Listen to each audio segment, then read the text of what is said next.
Assalamualaikum warahmatullahi wabarakatuh. Saya Vita Esteningsi dari kelas pengantar ilmu pertanian, di mana saya akan menjelaskan mengenai pertanian tradisional dan pertanian modern. Baik, karena tugas ini merupakan tugas pengganti ujian akhir semester dari kelas PIP, oleh karenanya saya akan mempersingkat waktu. Yang pertama, pertanian tradisional. Bagaimana sih awal mula pertanian tradisional itu? Jadi, awal mula pertanian tradisional itu dimulai dari masyarakat mengubah pola pikir mereka yang dulunya hanya sebagai pengumpul makanan atau dapat dikatakan sebagai pemburu, menjadi masyarakat yang mengusahakan sendiri pangan yang hendak mereka konsumsi.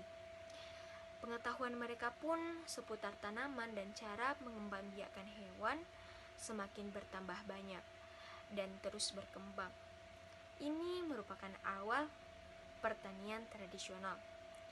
Pertanian tradisional berawal ketika manusia sudah sulit untuk memperoleh makanan dikarenakan terus dimakan tanpa adanya penanaman kembali. Mereka pun mulai menanam umbi tanaman yang dimakan, kemudian berpindah dan kembali ke tempat tersebut dalam kurun waktu tertentu. Ciri-ciri pertanian tradisional. Yang pertama, keadaan tanah, curah hujan, dan varietas tanaman diusahakan sesuai kondisinya. Yang kedua, bersifat ekstensif dan tidak memaksimalkan input yang ada. Yang ketiga, pengairan, penyiangan, dan melindungi tanaman dari gangguan binatang liar dengan cara yang sederhana. Yang keempat, sangat tergantung dari kondisi alam. Yang kelima, bersifat untuk memenuhi kebutuhan saja. Yang keenam, hasil produksi tidak dapat memenuhi kebutuhan penduduk yang terus bertambah. Selanjutnya, kita membahas mengenai kelebihan dan kekurangan pertanian tradisional. Kelebihannya ada 3, yaitu dapat menjaga kelestarian lingkungan. Yang kedua, melestarikan budaya dalam sistem bertani. Yang ketiga, tidak berbahaya.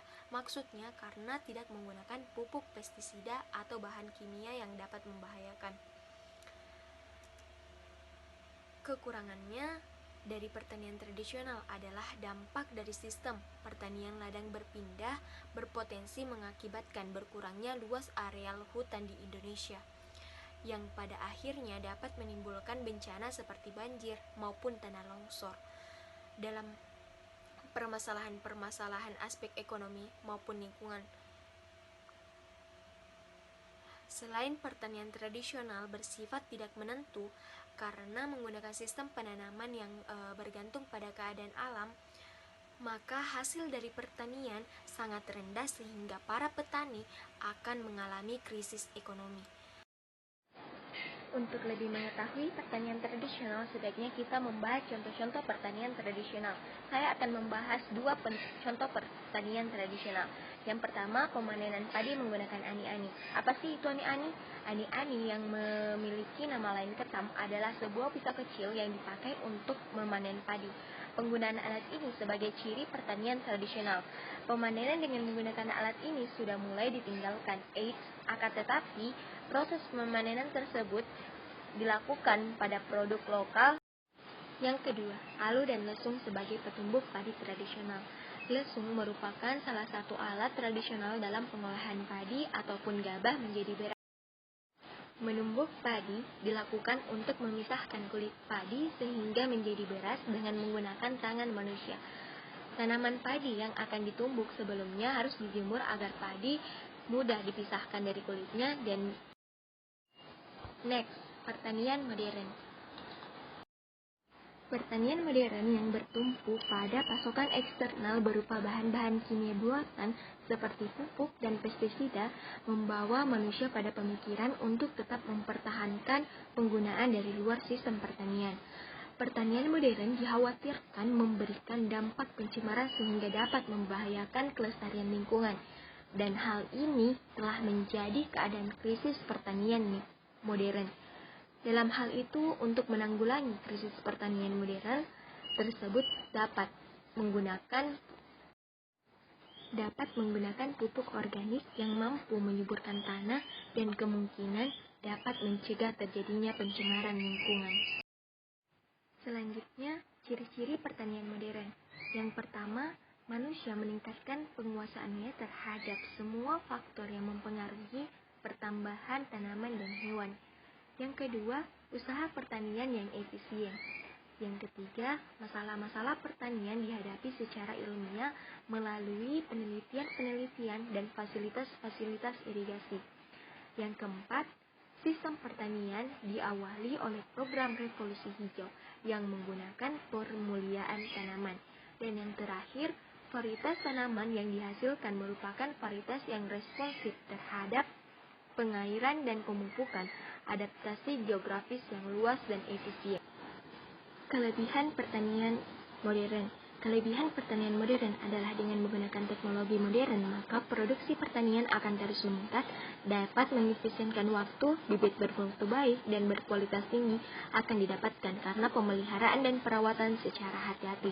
Selain itu, terdapat juga kekurangan dari pertanian modern ini, yaitu penggunaan pupuk pestisida yang dapat mencemari lingkungan. Terjadinya eutrofikasi karena banyaknya pupuk kimia yang digunakan dalam pertanian modern yang membahayakan saat dikonsumsi manusia. Nah, sekarang kita pindah ke klasifikasi pertanian. Yang telah kita ketahui bahwa klasifikasi pertanian itu ada dua, yaitu klasifikasi pertanian berdasarkan jenis tanaman, yaitu monokultur dan tumpang sari. Sedangkan berdasarkan sasaran produksinya, yaitu need oriented dan market oriented. Nah, untuk lebih memahami apa itu pertanian modern, kita akan membahas contoh-contoh pertanian modern. Saya akan membahas 3 contoh pertanian modern. Yang pertama, pertanian organik terintegrasi. Pertanian yaitu pertanian yang menggabungkan sistem budidaya pertanian yang hanya mengandalkan bahan-bahan alami saja tanpa menggunakan bahan kimia sintesis yang berbahaya. Yang kedua, pertanian hortikultura, yaitu membudidayakan tanaman kebun dengan jenis tanaman yang dibudidayakan. Yang ketiga, pertanian hidroponik, yaitu pertanian yang menggunakan cara budidaya dengan memanfaatkan air tanpa menggunakan tanah, akan menekankan pada pemenuhan kebutuhan nutrisi bagi tanaman. Cara ini sangat mudah dan tidak perlu memakan lahan yang luas. Dampak dari pertanian modern. Dampak positifnya ada dua, yaitu tingginya nilai ekspor hasil pertanian di Indonesia. Yang kedua, dapat menghasilkan bibit unggul. Selain itu, terdapat juga dampak negatif, yaitu tanaman mengandung bahan kimia yang berbahaya. Yang kedua, menambah jumlah pengangguran. Nah, sampai sini sudah paham?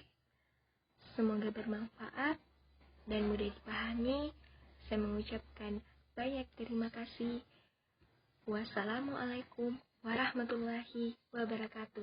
Bye guys.